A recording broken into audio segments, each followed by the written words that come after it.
Fala pessoal, Internacional, jogo de ontem, perdeu no Maracanã, mas vamos lá, né? Naquele chavão, voltou vivo do Rio de Janeiro. É verdade, derrota só de 1-0. Só de 1-0, Nando? Só de 1-0, diante de todo o favoritismo que se tinha, né, em relação ao Flamengo, até que a derrota de 1-0 não foi o pior. E sabe que foi essa sensação que eu fiquei depois da coletiva do Roger, da postura do Inter já no início do segundo tempo, de que o Inter comemorou, né, o fato de ter perdido só por 1-0. O Inter foi para não perder, para empatar o jogo. Primeiro tempo do Inter ele não joga. O primeiro tempo do Inter ele assiste o Flamengo. E o Flamengo acaba fazendo um gol de bola parada, mas faria talvez de outro jeito, porque não era ameaçado, só o Flamengo jogava, o Inter tentava, né, correr atrás, chegou um momento, tinha 83% de posse de bola do Flamengo, uma coisa absurda, né? Os dois atacantes do Inter, eles não pressionavam nunca o jogador lá de trás que saía, o Léo Pereira ou o Léo Ortiz. Os dois zagueiros vinham, e eles ficavam ali, no máximo nos volantes eles iam. Já no segundo tempo, tu vê o Inter, uma linha à frente, né? Os atacantes pegando lá na frente já os volantes, os zagueiros, né? O Matias, o Alan Patrick, pressionando o Léo Ortiz, o Léo Pereira, tô adiantando os outros demais, vem o meio campo junto, vem a defesa junto, o Inter foi mais para frente. E o segundo tempo o Inter equilibrou o jogo. Não, o Inter não consegue, uma dificuldade foi a criar uma situação clara para marcar, qual é o chance de gol que o Inter perdeu? Não tem, né? Mas o Inter, ele equilibra o jogo no segundo tempo. E equilibra só encarando com mais coragem. O Roger não faz nenhuma alteração, ele faz uma... Até foi questionado isso, ele não mudou a postura foi a mesma.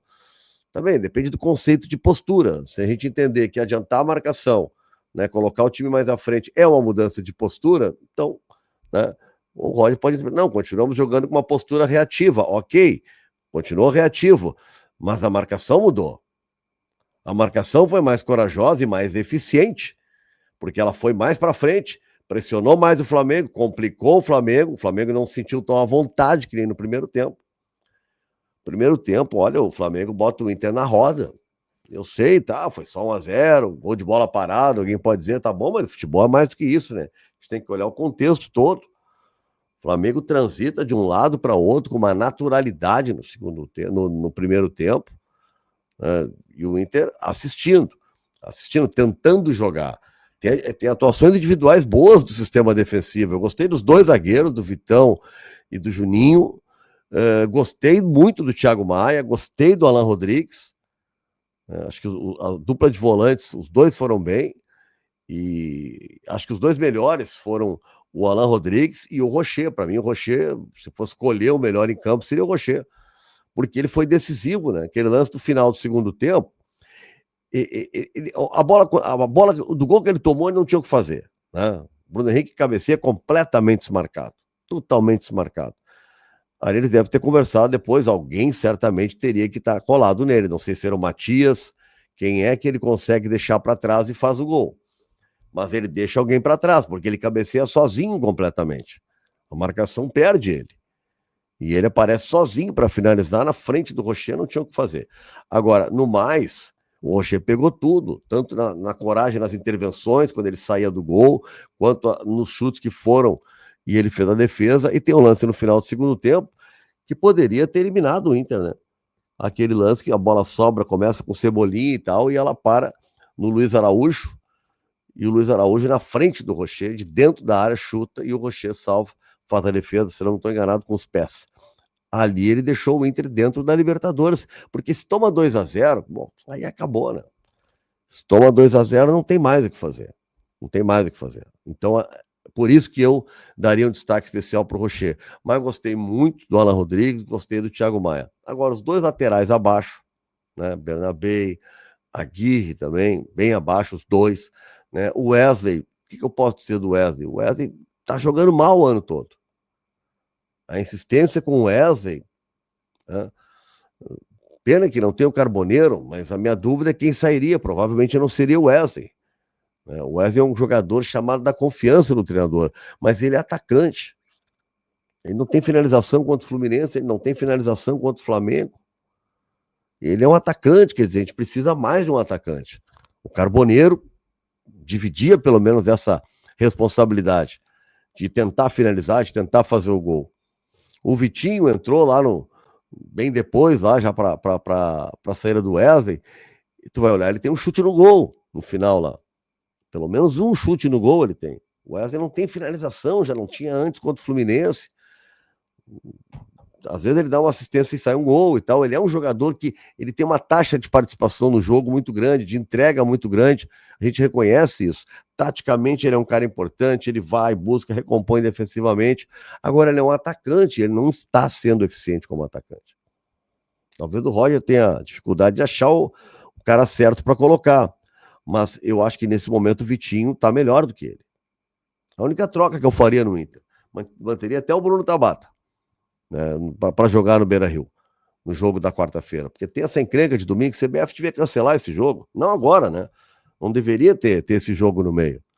Adia, fazer eles jogarem no meio de uma outra semana. Né? Um deles vai ser eliminado, vai ter folga. Aí daqui a pouco o outro tem uma semana de folga, faz o jogo.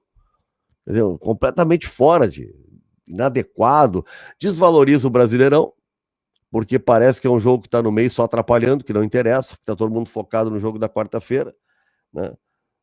Desvaloriza o Brasileirão, o produto Brasileirão, incomoda os clubes. Então a CBF poderia ter tirado esse jogo do meio do caminho. Mas enfim, né, vamos esperar também, né, grande lucidez nesse sentido. O jogo vai acontecer e era isso. Eu repito para vocês, tá? O Flamengo vai ter o Arrascaeta, mas no time do Inter, acho até que o Roger não muda ninguém, tá? Do que começou hoje. Né? O Ricardo Matias, do jeito que a bola chegou, como ele pôde, ele jogou e é um jogador que tem que seguir jogando. Tá melhor do que os outros. Né? Então deixa o Ricardo Matias. Eu só faria a troca do Wesley, porque realmente, né, o Wesley ele tá muito abaixo. Tá muito abaixo.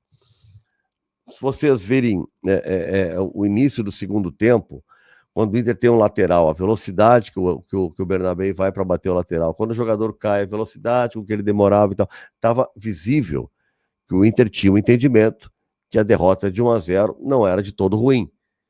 E por isso que o Inter melhora no jogo, mas ele não vai para cima para tentar virar o resultado.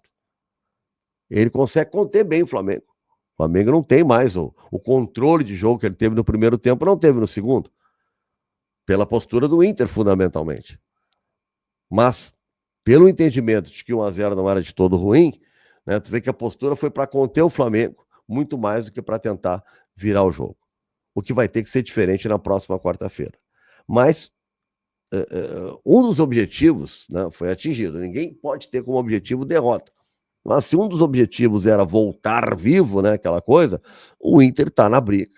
Tem que lotar o Beira-Rio na quarta-feira, e certamente isso vai acontecer. E aí, meus amigos, vamos lá, é futebol, né? Vai ser num jogo só. E aí o Inter vai ter que decidir. Né? Não dá nunca para comemorar a derrota, mas o Inter volta vivo do Rio de Janeiro, isso é fato. Absolutamente fato. Não há como tirar esse direito, pelo menos, do torcedor de imaginar que sim, ele pode passar a próxima fase da Libertadores. Tá legal? Curte, compartilha, deixa o teu comentário, por favor. Se não é membro do meu canal, pode ser membro do canal, ser um assinante do canal e se inscreve no canal. Né? A gente está crescendo aos pouquinhos, devagarinho, aí, devagarzinho, aqui, ali, subindo a escada, mas está crescendo e eu conto com todos vocês. Valeu? Abraço. A gente se vê.